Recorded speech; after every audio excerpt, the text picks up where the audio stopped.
नमस्कार साथियों स्वागत है आपका अपने YouTube चैनल पर। साथियों, आप जानते हैं कि इस चैनल पर जीकेजीएस एग्ज़ाम से रिलेटेड इम्पोर्टेंट इन्फॉर्मेशन और एग्ज़ाम से रिलेटेड न्यू नोटिफिकेशन के बारे में डिटेल चर्चा होती है। मैंने कल भी बात की थी, परसों भी की थी। मतलब मैंने कहा था कि जो आपके इम्पोर्टेंट जो फॉर्मूला है उसको मैं एग्जाम्पल के साथ या सीधा आपको रिवाइज कराने की कोशिश करूंगा, ताकि एग्जाम में आप इस क्वेश्चन को हल कर सको और आपको कोई प्रॉब्लम न आए।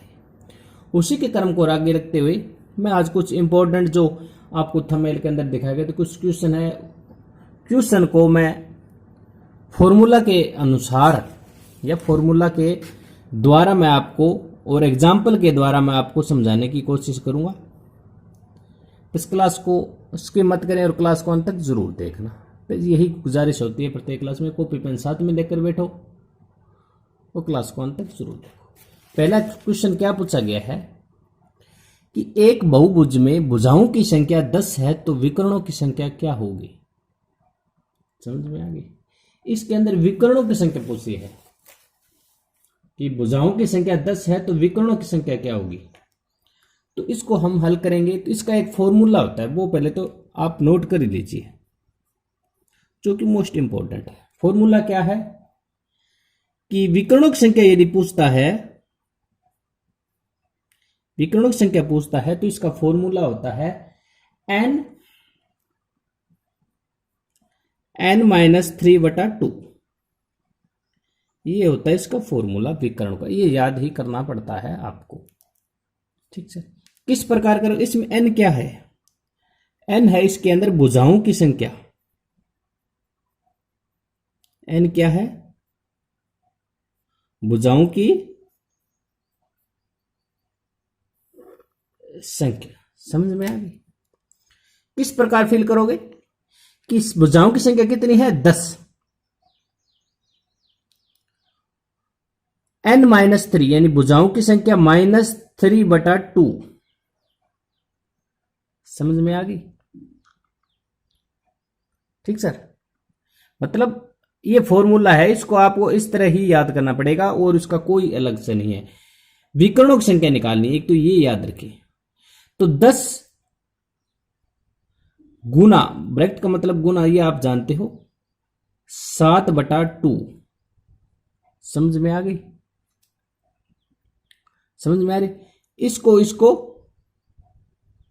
ये कट जाएगा, 10 2 के भाग में कट जाता है। आप भाग का नियम तो जानते होंगे भाई, 2 के भाग से यानी 2 से कौन सी संख्या कटती है, कौन सी संख्या नहीं कटती, 3 से कौन सी संख्या कटती है, कौन सी नहीं कटती, आप जानते हो। नहीं जानते हो तो मुझे कमेंट करके जरूर बताएं, मैं आपको एग्जाम्पल सहित मैं आपको समझा दूंगा।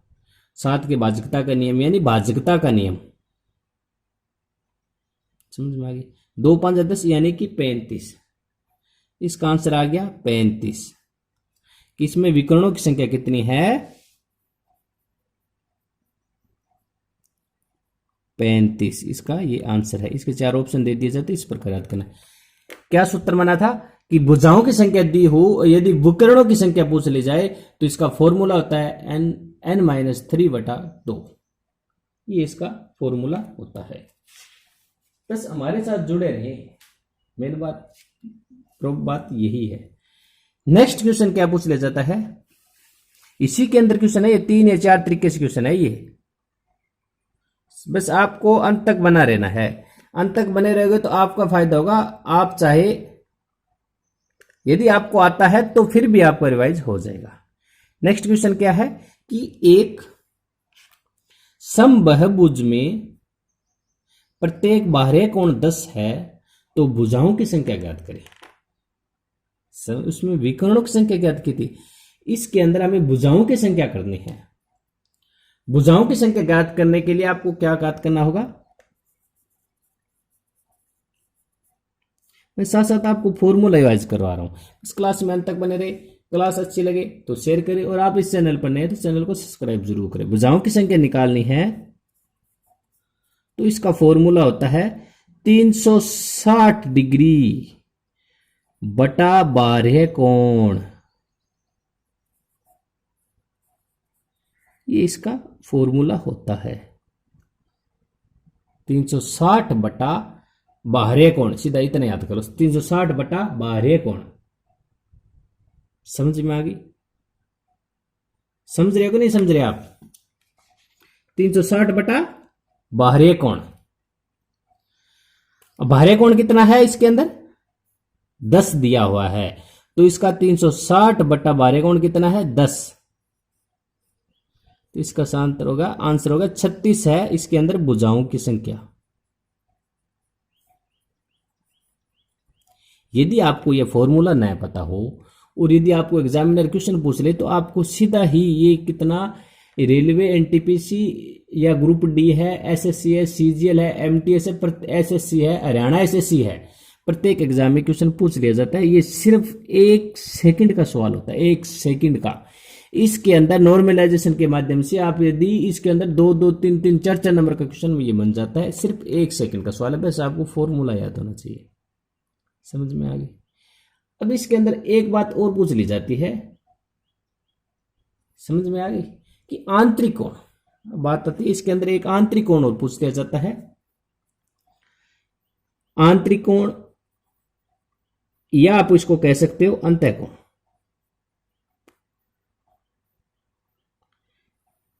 कई बार इसके अंदर आंतरिक कोण दे दिया जाता है और बाहरी कोण पूछ लिया जाता है। समझ में आ गई? यदि बाहरी कोण नहीं दिया हो, यदि आंतरिक कोण सीधा दे दिया जाए तो फिर आप इसका किस प्रकार हल करोगे वो देख लीजिए। मैं छोटी छोटी क्लास के माध्यम से आपको समझाने की कोशिश करूंगा। आप ज्यादा से ज्यादा 10 मिनट की क्लास होती है, उसके अंदर आपको छोटा सा टॉपिक समझ में आ जाएगा, कई क्वेश्चन समझ में आ जाएगा। मैं साथ साथ करवा रहा हूँ कई टॉपिक के माध्यम से, जिसके अंदर फॉर्मूला भी 2 फॉर्मूले मैंने करवा दी, तीसरा मैं करवा देता हूँ। आंतरिक अंतः कोण दिया हो तो इसका बाहरी कोण पूछ लिया जाता है, तो इसका किस प्रकार का ना 180 3 कोणों का, यानी 180 माइनस अंतः कोण बराबर ये होता है बाहरी कोण। ये इसका फॉर्मूला होता है। क्या होता है? 180 में से यदि अंतः कोण घटा दिया जाए तो जो बचता है वो बाहरी कोण होता है, बाहरी कोण होता है। ये समझ में आ गई होगी। ठीक सर, समझ रहे हो कि नहीं समझ रहे? समझ में आ रही है कि यदि आंतरिक कोण 180 में से यदि आंतरिक कोण या अंतः कोण घटा दिया जाए तो इसके बाद बाहरी कोण बचता है। भुजाओं की संख्या निकालनी है तो 360 में से बाहरी कोण भाग देना है और विकर्ण निकालना है तो n-3 बटा 2 इसको करना है। समझ में आ गई? 3 प्रकार के सूत्र करवा दी, ज्यादा ज्यादा 5 मिनट की क्लास होगी। नेक्स्ट एक तरह से क्वेश्चन और पूछ लिया जाता है कि a-5 बराबर 0 है तो 3a बराबर, इसका आंसर क्या है? ये ज्यादा से ज्यादा ये सवाल है 1 सेकंड का। किस प्रकार पूछता है, किस प्रकार हल करोगे वो देख लीजिए। कि यदि a square plus b square बराबर 0 हो, ये मेथड है, कंसेप्ट है। यदि a प्लस b बराबर 0 है, ये मान कब संभव हो सकता है? कब संभव हो सकता है आप बता सकते हैं? ये मान तभी संभव हो सकता है यदि यह +1 का हो, ये -1 का हो, तब 0 हो सकता है। ये हो सकता है कि नहीं हो सकता? कि यदि ये प्लस का है और ये माइनस का होगा तभी 0 होगा। ये माइनस का हो नहीं सकता। क्यों नहीं हो सकता? क्योंकि इसका यदि वर्ग करेंगे, वर्ग करने के बाद इसका यदि माइनस गुणा माइनस ये होता है प्लस, एक याद रखो, प्लस गुणा प्लस होता है प्लस। 4 तरह के सूत्र होते हैं, ये नोट कर दीजिएगा। यदि माइनस और माइनस गुणा करते हैं तो इसका होता है माइन प्लस, यानी कि दोनों यदि एक समान चिन्ह हो, यदि दोनों एक समान चिन्ह दिए हो तो इनका जो निशान आता है या चिन्ह आता है वो प्लस आता है, यानी एक सा ही रहता है, यानी प्लस रहता है। और यदि प्लस गुणा माइनस हो तो इसका चिन्ह आएगा माइनस, यानी कि यदि 5 गुणा +5 दिया हो तो इसका आंसर होगा -25। समझ में आ गई। यदि माइनस पहले दिया हो और प्लस बाद में दिया हो तो इसका होता है माइनस। यानी कि यदि दोनों अंक, दोनों चिन्ह है, अंक के आगे चिन्ह है, दोनों समान है, तो इसका जो गुणनफल आता है या संख्या आती है तो वो प्लस के अंदर आती है। यदि दोनों चिन्ह एक असमान हो तो वो हमेशा माइनस के अंदर आती है। एग्जाम्पल मैंने बता दिया है। यदि -2 गुणा +2 हो तो इसका आंसर होता है -4। समझ में आ गई। यदि -3 गुणा -3 हो तो इसका आंसर होता है 9। यानी माइनस और माइनस प्लस। यदि कोई संख्या दी हुई है तो इसके आगे यदि चिन्ह नहीं दिया हो तो इसका माना जाता है कि वो इसका चिन्ह होगा प्लस। ये आप चीज समझ में आ गई कि माइनस गुणा माइनस होता है प्लस, नोट कर लीजिएगा, और प्लस गुणा माइनस होता है माइनस, और प्लस गुणा प्लस होता है प्लस, और माइनस गुणा प्लस होता है माइनस। ये छोटी सी है ट्रिक नहीं कह सकते आप इसको, हम कई ट्रिक कहते हैं, ट्रिक नहीं है, ये कंसेप्ट है। ये आप इसको नोट कर लीजिएगा, बहुत इंपॉर्टेंट चीज है ये।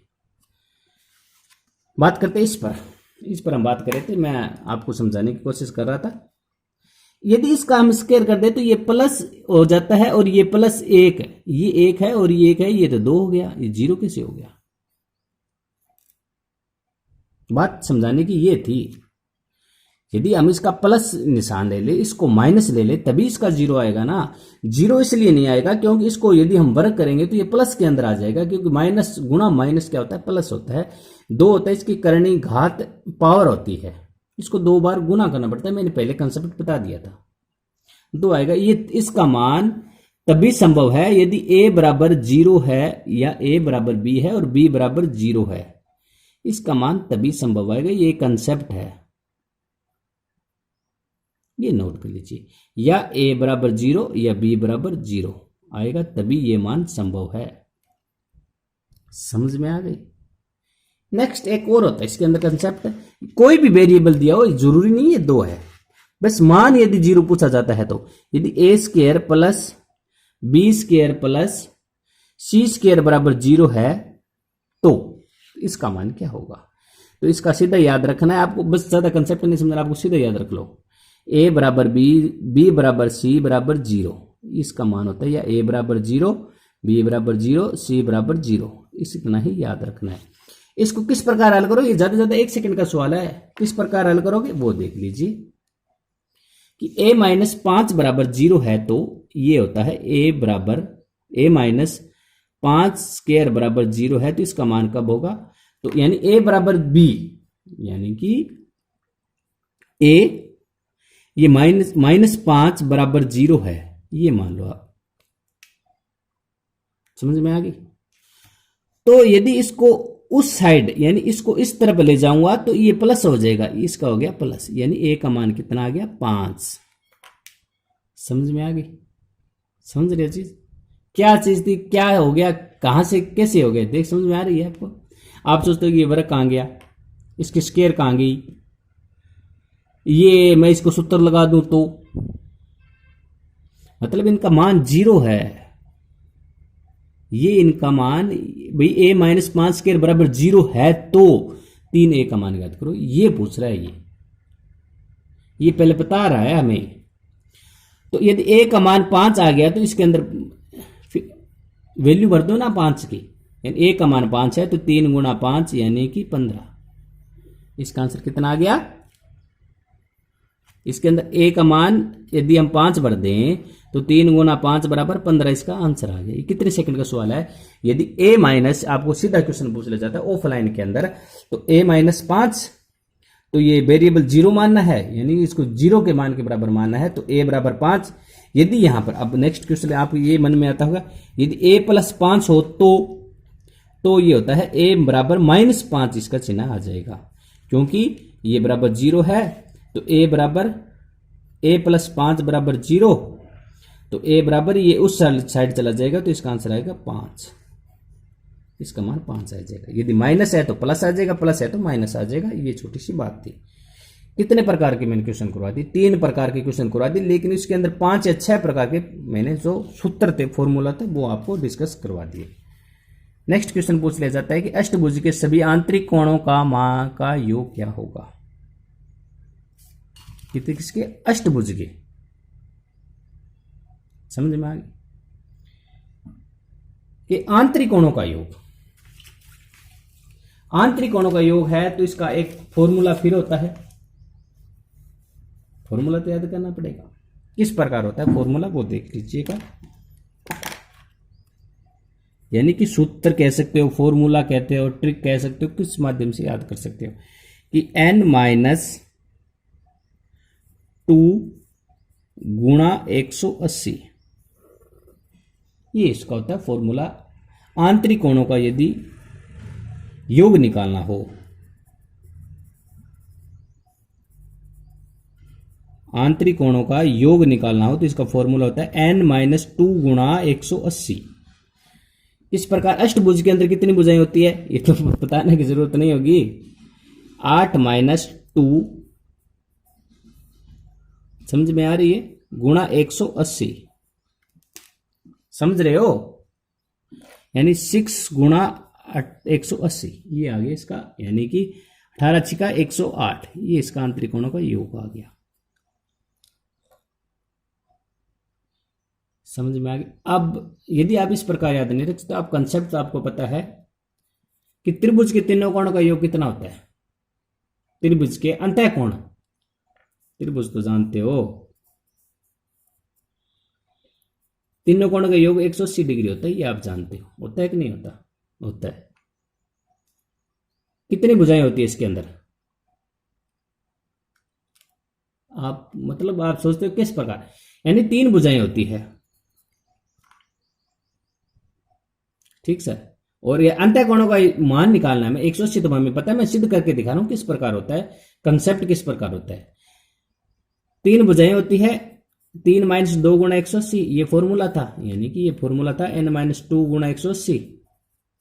3 भुजाएं होती है त्रिभुज के अंदर, ये नहीं अष्टभुज नहीं, त्रिभुज के अंदर 3 - 2 गुणा 180, तो 180 आ गया, कौन आ गया? इसको 3 में से 2 गया, 1 गुणा 180, सिद्ध हो गया ना। इस प्रकार भी याद कर सकते हो आप। समझ में आ गया? 3 फॉर्मूले, 3 यानी कि 4 या 5 फॉर्मूले करवा दे क्लास में, इसको नोट कर दीजिएगा कि यदि भुजाएं संख्या दी हुई है और आंतरिक कोणों का मान यदि पूछ लिया जाता है या आंतरिक कोणों का योग पूछ लिया जाता है तो इसका फॉर्मूला होता है n-2 गुणा 180। या त्रिभुज को याद रख लिए कि 3 - 2 गुणा 180। उसी प्रकार अष्टभुज दी है तो 8 - 2 गुणा 180। षटभुज दी हुई है तो 6 - 2 गुणा 180। पंचभुज दी हुई है तो 5 - 2 गुणा 180। इस प्रकार याद करोगे आप। नेक्स्ट क्वेश्चन पूछ लिया जाता है, सीधा क्वेश्चन, 1 सेकंड का क्वेश्चन, और 1 नंबर आपको दे जाता है कि 0 परिमेय संख्या है या अपरिमेय संख्या है। मैं ज्यादा आपका समय नहीं लेता हूं, मैं इतना ही बता देता हूं कि 0 क्या है, पता हो? इतना ही सवाल है, सोचने का 1 सेकंड का सवाल है कि 0 परिमेय संख्या होती है।